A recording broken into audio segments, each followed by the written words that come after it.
하나님 앞에서 믿는 자가 믿음으로 하나님께 나아갈 때 하나님은 참으로 기뻐하십니다. 우리가 믿음으로 하나님께 믿음을 보일 때 하나님은 그 어떤 것을 받으시는 것보다 가장 기뻐하셔요. 구원도 우리의 어떤 윤리적인 실천이나 금욕생활이나 종교적인 구도생활, 수도생활, 수행생활로 말미암아 주어지는 건 아닙니다. 우리 창신교회 성도님들은 이 문제에 대해서는 확고할 줄 알아요. 구원은 인간의 행함으로 우리에게 오는 것이 아니라 하나님을 믿는 믿음 때문에 오는 겁니다. 믿음. 그래서 이 진리를 다시 회복하기 위해서 종교개혁이 일어난 거 아니겠습니까? 중세 가톨릭 교회는 인간들에게 율법과 같은 그런 짐을 다시 짊어지게 했습니다. 공로를 쌓아라. 바르게 살아라. 착하게 살아라. 또 교회가 지정한 계율과 실천사항들을 지켜나가라.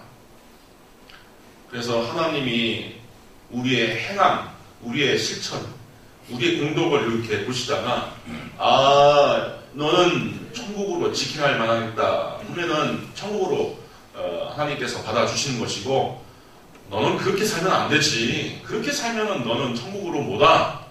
더 공덕을 쌓고 더 선하게 살아라. 이런 식으로 가르쳐 왔어요.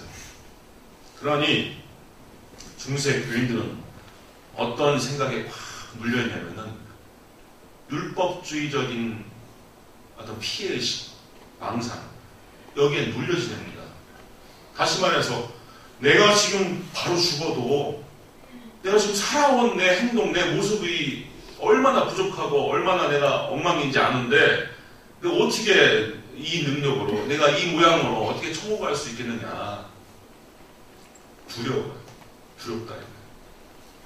그래서 사제들이나 종교인들이 강요하고 가르치는 것을 이게 살 길이다라고 생각해서 교회가 잘못된 것을 가르쳐도 그것을 수긍할 수밖에 없고 교회가 비성경적이고 비교리적인 것을 이야기를 해도 그것을 받아줄 수밖에 없어요. 그러니까 교회가 면죄부를 발행해서 이거 사는 사람들은 천국에 간다. 그렇게 가르쳐도 그렇구나. 비싼 돈 주고서 면죄부를 사면 내 죄가 용서된다고 하니까 그것 따라 내가 살아야 되겠구나 해서 비싼 돈 주고서 면죄부를 사는 거예요. 돈 주고 구원을 사는 거죠. 그러니까. 근데 성경에는 뭐라고 그렇게 있습니까? 율법의 행함으로써 구원받을 자가 없고 믿음으로써만 구원받는 것이다. 신자는, 믿는 자는 믿음으로 의롭다함을 얻는 것이다. 분명히 로마서와 갈라디아서에 그렇게 나와 있어요. 세상 사람들도 막연히 생각합니다. 극락왕생하려면은, 천당 가려면은 착하게 살아야지 천당 가는 것이고 극락왕생하는 것이지 우리가 덕을 쌓지 못하고 공덕을 쌓지 못하면 어떻게 천국 가겠느냐. 이런 생각을 해요. 이게 이제 인간이 생각해낸 소박한 구원관이에요. 소박한 구원관. 그렇지만 성경은 뭐라고 얘기하냐면은 우리가 행함으로써 의로움을 얻을 수 있는 육체는 하나도 없다. 하나도 없다. 그래서 다 멸망의 자식이요. 하나님의 저주와 심판과 진노를 기다릴 수밖에 없는 존재들이다. 그러나 인간이 해결할 수 없는 이 죄악의 문제, 이 불의의 문제를 누가 해결할 수 있느냐? 바로 하나님께서 보내주신 그 아들 독생자 예수 그리스도가 해결할 수 있다. 그가 우리가 짊어지고 우리가 당해야 할 저주와 심판과 하나님의 지옥의 진노를 대신 짊어지시고 대신 담당해 주심으로 십자가에서 우리의 수고하고 무거운 짐과 우리의 저주와 율법적인 모든 진노와 심판을 예수님께서 다 담당하심으로 그 예수님을 구주로 믿는 모든 자들에게 하나님께서 구원을 값없이 은혜로 베푸신다. 이거를 회복해낸 것이 종교개혁이에요. 그래서 우리가 하나님께 드릴 수 있는 것, 드려야 하는 것은 믿음밖에 없습니다. 믿음. 하나님, 나는 무능합니다. 나는 죄인입니다. 내가 내 능력으로, 내 힘으로, 내가 어떠한 실천이나 율법적인 행함으로 하나님의 의롭다함을 받을 수 있는 자격도 없고 능력도 없습니다.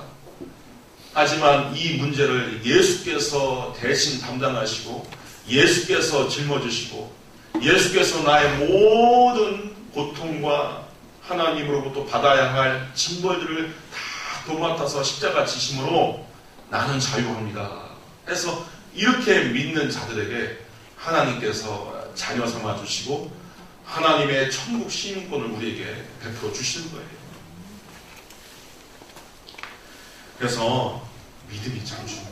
세상 사람들은 구원 이퀄 하면은 어떤 공덕, 수행, 수도, 금욕, 선함 이것을 생각하는데 하나님의 계시의 말씀은 구원 이퀄 믿음.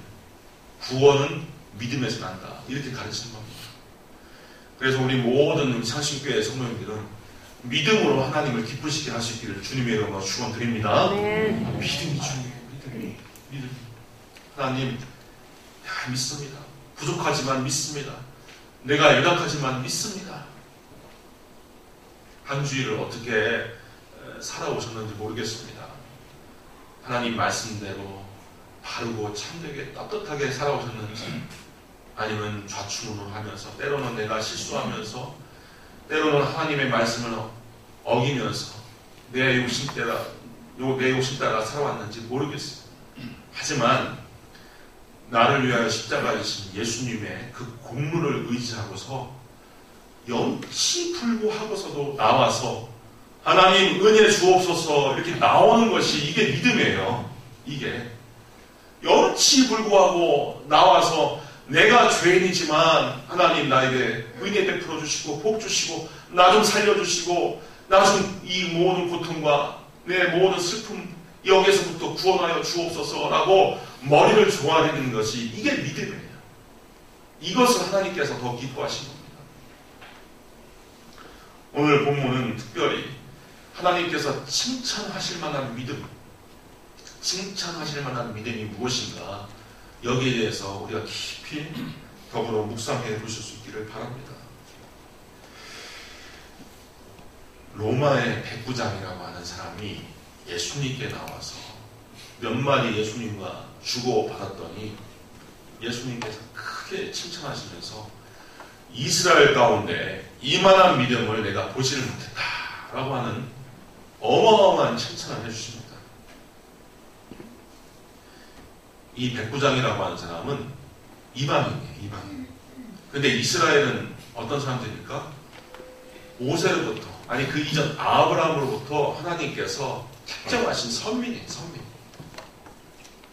적통이라 이거죠. 이스라엘 사람들을. 그런데 이스라엘 사람들을 그냥 놔두고 이 이방인 백부장을 두고서 칭찬을 하는데 이스라엘 가운데 이만한 믿음을 내가 발견하지 못했다. 이렇게 말씀하시니까 만약에 이스라엘 사람들이 이 말을 깊이 새겨 듣는다면 아주 좌절되는 얘기예요. 때로는 기분이 나쁘기도 하고 아주 상심되는 말이에요.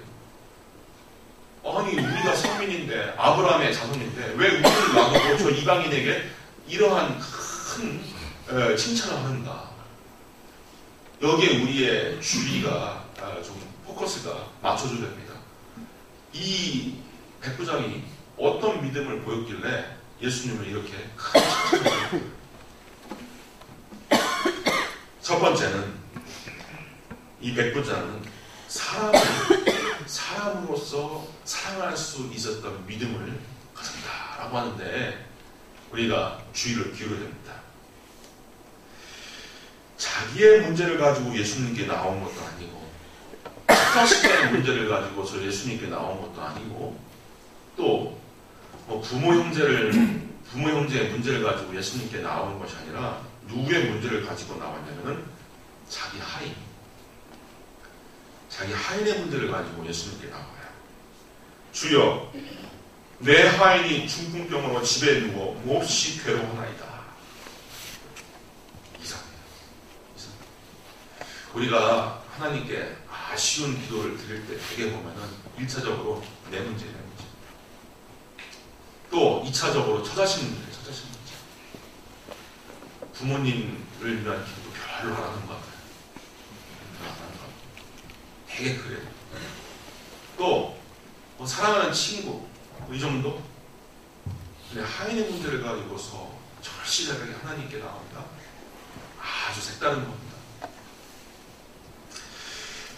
우리 하나님께서 모세를 통하여서 일찍이 주신 그 인간의 도, 인간의 길은 뭐냐면은 하나님 사랑, 인간 사랑이에요. 하나님 사랑, 인간 사랑. 우리가 이렇게 우리 영채풀로 들어오면은 우리 저희 강단 보이지 않습니까? 경천 애인이라고 이렇게 한문으로 써 있는데 그게 이 성경의 율법적인 정신을 축약시켜 놓은 한자예요. 한문이에요. 위로는 하나님을 경외하고 공경하며 사랑하고 수평적으로는 이웃을 사랑하는 그 애민, 애족, 또 이웃사랑의 정신, 이게 크리스찬의 가장 핵심적인 삶의 길이에요. 삶의 길. 그런데 우리 한국 사람들은요, 수직적으로 하나님에 대한 사랑은 기가 막히게 살아요. 기가 막히게. 주일 성수하시오. 하나님께 11조 드리시오. 또 성가대 봉사하거나 교회 봉사하시오. 잘해요. 잘하는데 이 교회의 이 담벼락을 넘어서 이 교회의 이 대문을 넘어서 나가서 이웃사랑에 대한 문제에 대해서는 잘못하는 것 같아요. 제가 생각할 때 잘못하는 것 같아요. 그래서 많은 이 사회에서 사람들이 이 일반인들이 교회를 두고서 지탄하고 손가락질하는 많은 내용들을 보면은 우리가 하나님을 믿는 믿음에 관해서 지탄하는 게 아니에요. 대개 보면은 우리가 이 사회에 속하여서 빛과 소금의 역할을 잘 감당하지 못하거나 이 수평적인 이웃과의 관계, 이 사회와의 관계 가운데서 우리가 뭔가 문제를 일으키는 것, 그런 것들 때문에 우리가 손가락질 당하는 것 같아요. 제가 보면. 그래서 하나님 앞에서 우리가 균형 있는 신앙을 갖는다라고 하는 것은 하나님도 진실무망하게 하나님의 말씀에 의하면 이렇게 사랑하겠죠. 내 마음을 다하여 성품을 다하여 목숨을 다하여 뜻을 다하여 사랑을 하겠어. 그렇게 사랑함과 동시에 수평적으로는 내 이웃을 내 몸처럼 사랑하라 라고 하는 이 말씀을 우리가 균형 있게 잘 지킨다면은 하나님이 영광 받으실 겁니다. 하나님 영광 받으실. 그런데 또 거꾸로 과거 유럽에, 특히 독일에 19세기 즈음 되면은 계몽주의와 이성주의의 이런 시기를 지내면서 교회가 좀 이상해졌습니다. 또 신학자들도 조금 이상해지는 사람들이 많아요. 이른바 자유주의 신학이라고 하는 것이 창궐하면서 이 많은 목사님들이 이 방향을 잃고 신학자들이 좀 이상한 얘기를 했어요. 하나님 섬기는 거 별 의미 없다. 별 의미 없다. 그 교회의 그 의미라고 하는 것, 또 신앙의 의미라고 하는 것은 이웃을 사랑하는 데 있는 것이지 보이지 않는 하나님, 이거 인간이 만들어낸 허상일 수가 있다. 그러니 교회가 윤리적으로 또 경제적으로 남을 돕고 이웃을 돕는 것, 이것이 신앙의 의의다. 이런 식으로 이야기하는 분들이 참 많았습니다. 우리가 슈바이처 박사라고 하면은 대표적으로 19세기, 20세기에 걸친 아주 인간 사랑의 아주 참 성자로 우리가 보지 않습니까? 이분은 그러한 그 신앙을 갖고 있었어요. 하나님을 사랑하는 것보다 그 포커스를 인간을 향하여서 살아가는 것이 신앙의 의미다. 그래서 그가 비록 아프리카에 가서 많은 정말 헐벗은 사람들, 아픈 사람들을 위해서 희생 봉사를 했지만 그렇게 인간 사랑에 대한 의무를 가지고 하나님에 대한 사랑, 하나님에 대한 신앙을 대체할 수는 없는 거예요. 인간을 사랑한다는 것, 그것으로 인하여서 하나님 사랑에 대한 의무를 면제받을 수 있는 건 아닙니다. 그런데 많은 세상의 사회인들, 불신자들은 그렇게 생각을 해요. 왜 교회를 세우냐? 왜 헌금 갖다 바치냐? 왜 교회에서 시간 낭비하냐? 그냥 그 돈 가지고, 그 정성 가지고, 그 열정 가지고 이웃을 사랑하지? 아닙니다. 분명히 예수님도 확인해 주셨어요. 확인해 주셨어요. 하나님 사랑, 인간 사랑은 예수님도 분명히 확인해 주셨어요. 내 마음과 성품과 뜻과 목숨을 다하여 사랑하라. 그리고 이웃을 내 몸처럼 사랑하라. 이것이 온 율법과 선지서의 강령이다. 핵심이다. 라고 하는 것을 예수님도 가르쳐 주신 겁니다. 근데 하나님께서 이웃을 사랑하는 문제를 얼마만큼 또 귀히 여기시고 얼마만큼 중히 여기시냐, 여기에 우리가 조금 범민을 가지고 고민해 볼 필요가 있습니다. 그런데 하나님을 사랑하는 이 예배, 하나님을 경배하는 이 예배 가운데 이웃을 함부로 하고 이웃을 학대하고 또 이웃에 대한 의무를 하지 못하고 하나님을 사랑하는 것은 하나님이 안 받으신다라고 하는 문제가 또 있는 거예요. 공평하게 우리가 하나님 사랑, 인간 사랑을 균형 있게 해야 된다라고 제가 강조를 했지만 성경을 보자면은 이웃을 바로 사랑하지 못하는 경우에 하나님께서 어떠한 사람의 신앙적 행위, 예배 행위, 헌물, 헌금, 이런 봉사, 이런 것은 하나님께서 받지 않겠다라고 하는 경우가 있다는 거예요. 호세아 6장 6절에 보면은 나는 인애를 원하고 제사를 원하지 아니한다, 이렇게 말씀하셨거든요. 근데 이 내용을 이사야 선지자는 좀 구체적으로 우리에게 제시하고 있는데 이런 겁니다. 여호와께서 말씀하시되 너희의 무수한 재물이 내게 무엇이 유익하뇨? 나는 수양의 번제와 살찐 짐승의 기름에 배불렀고 나는 수송아지와 어린 양과 수염소의 피를 기뻐하지 아니하노라. 헛된 재물을 나에게 가져오지 말라. 향을 드리는 것은 나의 가증이 여기는 바요, 월삭과 안식일과 대회로 모이는 것, 이런 것들도 그러하니 성회와 더불어 악을 행하는 것을 내가 견디지 못하겠노라. 다시 말해서 주일 예배 잘 드리다가도 이 교회를 떠나서 악을 행하는 것, 하나님을 잘 섬기는 모양과 더불어 악을 행하는 것을 내가 견디지 못하겠다, 하나님 말씀이죠. 만약에 그런 식으로 신앙생활을 한다면 너희가 손을 펼 때 내가 눈을 가리우고 너희가 많이 기도할지라도 내가 듣지 아니하리니 이는 너희의 손에 피가 가득함이라. 너희는 스스로 씻으며 스스로 깨끗게 하며 내 목전에서 너희 악업을 버리며 악행을 그치고 선행을 메우며 공의를 구하며 학대받는 자를 도와주며 고아를 위하여 신원하며 과부를 위하여 변호하라 하셨느니라. 예수님께서 아주 악의적인 종교인들에게 공격을 받은 경우가 있죠. 율법사들이 예수님을 시험하려. 당시 로마 식민지 지배 체제하에 있기 때문에 로마 사람들이 쓰는 그 동전이 그 이스라엘 시중에 유포되어 있어요. 당시 로마 사람들은 황제를 살아있는 신으로 봤습니다. 그래서 로마가 지배하는 현장에 황제를 기념하고 황제를 숭배하게 하기 위한 일환으로 은화에다가 인간의 얼굴을 새긴 최초의 사례를 보이죠. 이 동전에다가 사람을 새기는 것은 로마의 풍습인데 황제를 새긴 겁니다. 황제. 그 동전에 이 사람의 인물을 새기는 것은 로마의 풍습이 이제 지금까지 이게 오고 있는 것인데, 그래서 로마가 지배하는, 다시 말해서 로마의 동전이 유통되는 곳에 황제를 숭배하게끔 만드는 거예요. 근데 가이사, 로마 황제 가이사의 얼굴이 그려져 있는 그 동전을 가지고 예수님께 오는 거죠.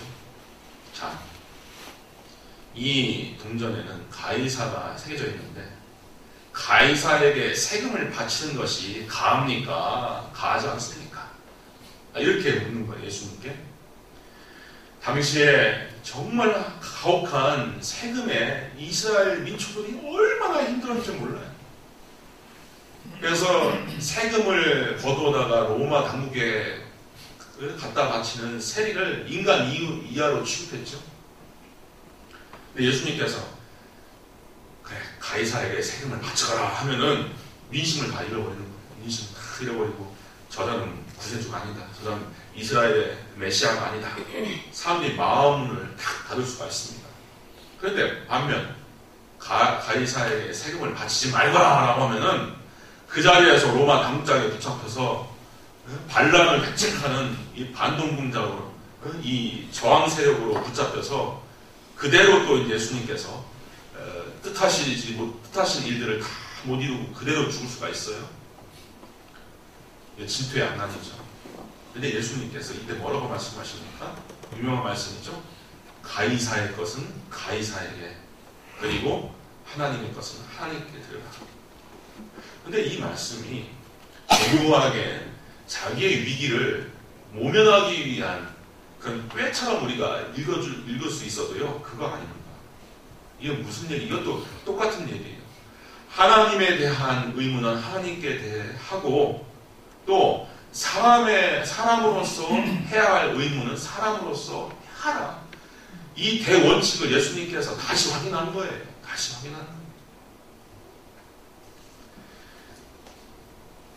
마태복음 5장 23절에 보면은 예물을 제단에 드리다가 거기에서 내 형제에게 원망 들을 만한 일이 있는 줄 생각나거든. 예물을 제단 앞에 두고 먼저 가서 형제와 화목하고 그 후에 와서 예물을 드리라 이랬어요. 근데 왜 이 말씀하시냐? 아까 앞서 말씀드렸던 이사야의 본문과 연결이 되는 겁니다.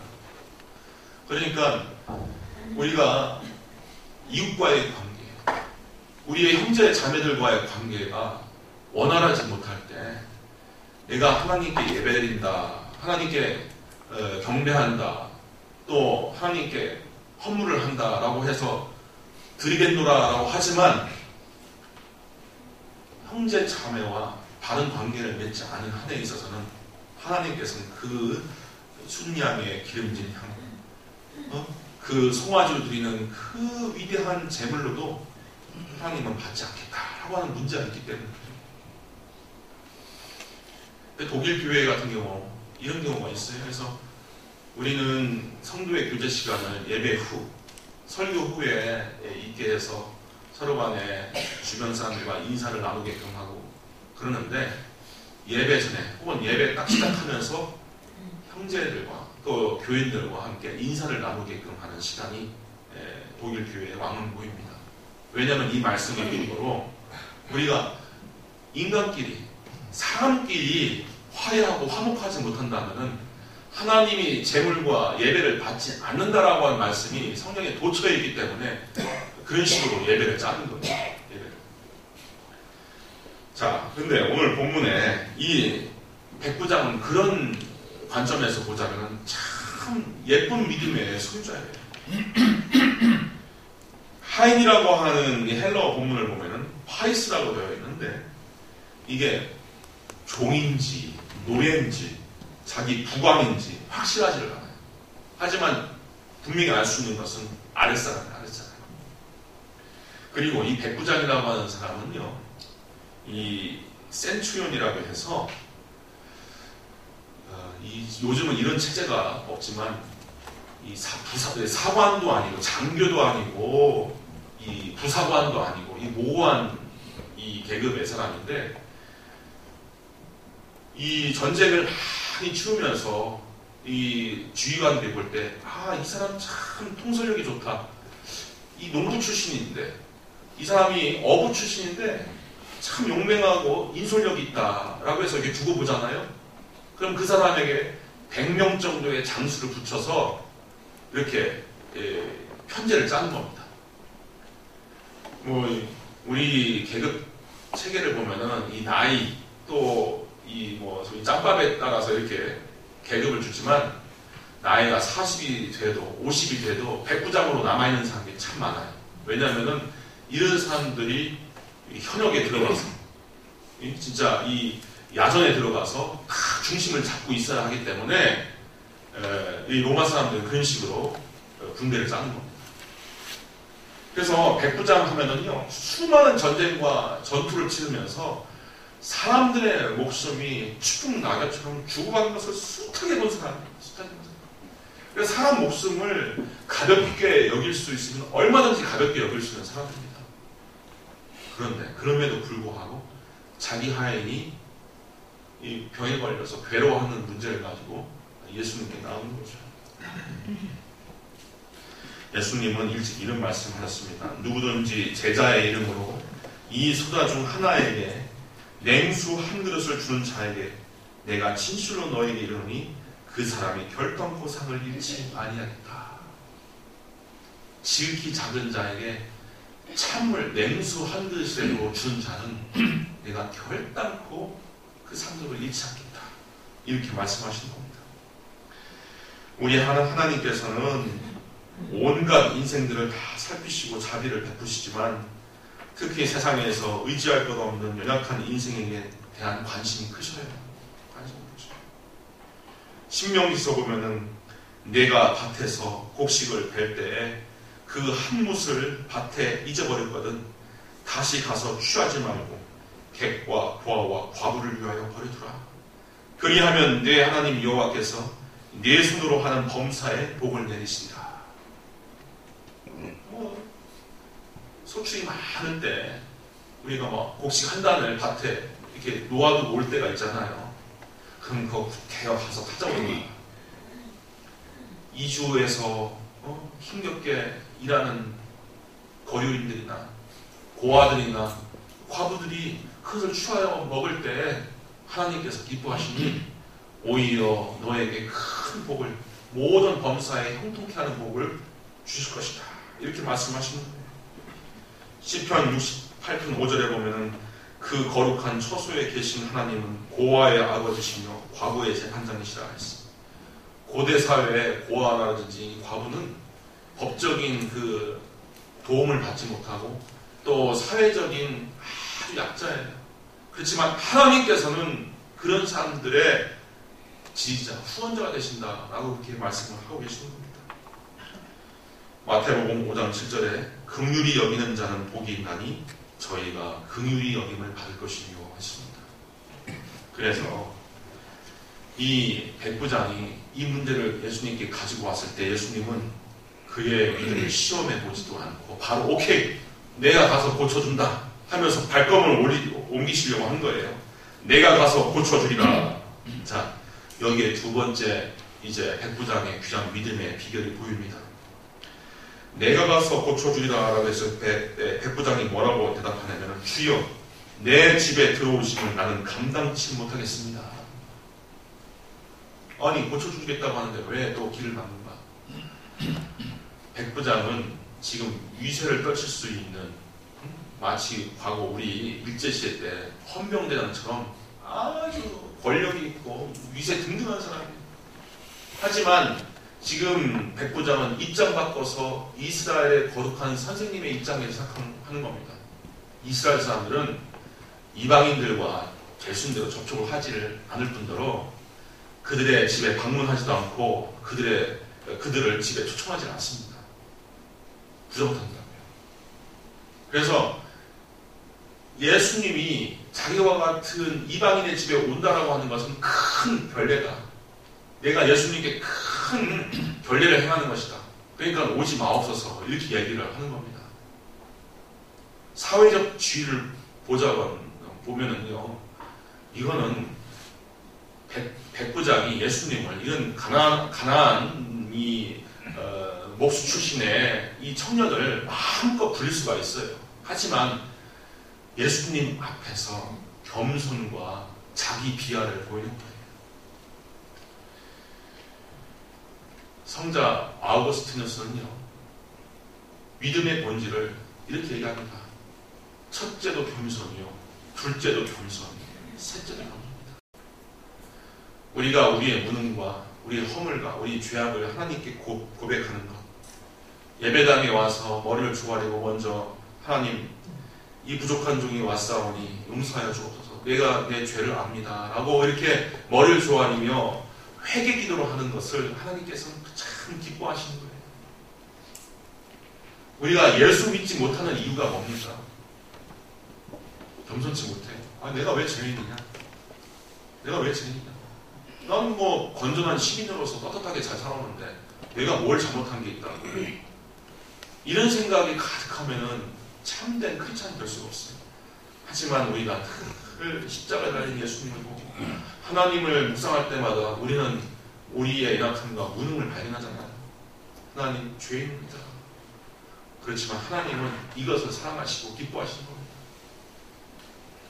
주여, 주님께서 내 집에 들어오심을 나는 감당하지 못하겠사오니, 영어 성경으로 보면은 I am not worth for you to come under my roof. 당신께서 내 지붕 아래 들어오심에 있어서 나는 가치가 없는 사람입니다. 이렇게 되어 있어요. I am not worth.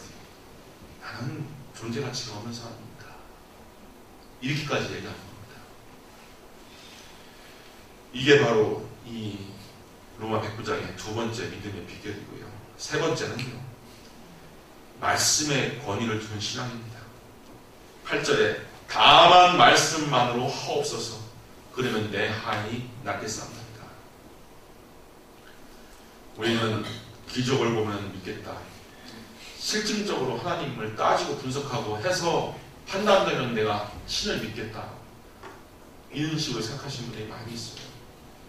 하지만 우리는 성경의 말씀이 기록된 하나님의 말씀을 알고, 또 예수님이 태초전에 계신 말씀이 육신이 되어 오신 그 진리의 성신이라고 하는 것을 알고서 우리는 말씀을 사모합니다.